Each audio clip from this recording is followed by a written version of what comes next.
ગુજરાતમાં આટલા બધા પરીક્ષાના પેપર ફૂટ્યા એ વાત મીડિયાના માધ્યમથી અને આના મુદ્દે એક્સપોઝ કરનારા ખુલાસા કરનારા એક્ટિવિસ્ટોના માધ્યમથી સમગ્ર ગુજરાત અને દેશની જનતાને ખબર તો પડી, પણ આ પૈકીના એક પણ કિસ્સામાં એક પણ ગુનેગારે આરોપીએ સાબરમતી સેન્ટ્રલ જેલના સળિયા પાછળ રહેવું પડ્યું નથી.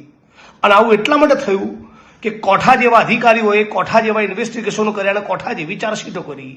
જે અધિકારીઓ ચરસમાંથી, ગાંજામાંથી, દારૂમાંથી, ડ્રગ્સમાંથી નેતાઓની ચાપલૂસી કરીને કમાતા હોય એ અધિકારીઓ એક્ઝામ્સના પેપર લીક કરનારા દોષીઓની સામે, ગુનેગારોની સામે કડક તપાસ, કડક ચાર્જશીટ કરે ના જ કરે.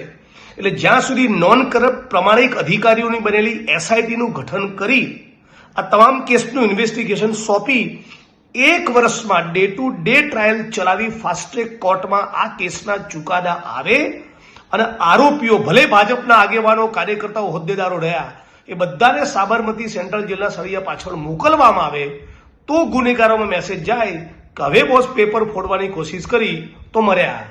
હજી સુધી આવો કોઈ મેસેજ ગયો નથી. એટલે નોન કરપ્ટ પ્રામાણિક અધિકારીઓની બનેલી એસઆઈટી તપાસ કરે, ફાસ્ટ ટ્રેક કોર્ટમાં કેસ ચાલે અને જેટલા 12, 15, 20, 25 જેટલા પણ પેપર ગુજરાતમાં ફૂટ્યા 1 જ વર્ષમાં તમામની ટ્રાયલ પૂરી કરી બધાને સાબરમતી સેન્ટ્રલ જેલના સળિયા પાછળ મોકલો તો કદાચ ન્યાય મળે. અને ફરી એ વાત રિપીટ કરું છું, અત્યારે જે નીટનું પેપર ફૂટ્યું એના પીડિતો 22 થી 25 લાખ વિદ્યાર્થીઓ છે. દરેક પરિવારના 4 થી 5 સદસ્ય.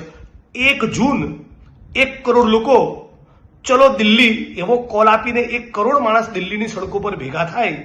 અમદાવાદ, ગુજરાતની સડકો પર 25-50 લાખ વિદ્યાર્થી યુવાનો ભેગા થાય, ઇન્કલાબ કરે, ક્રાંતિ કરે તો કદાચ ન્યાય મળે.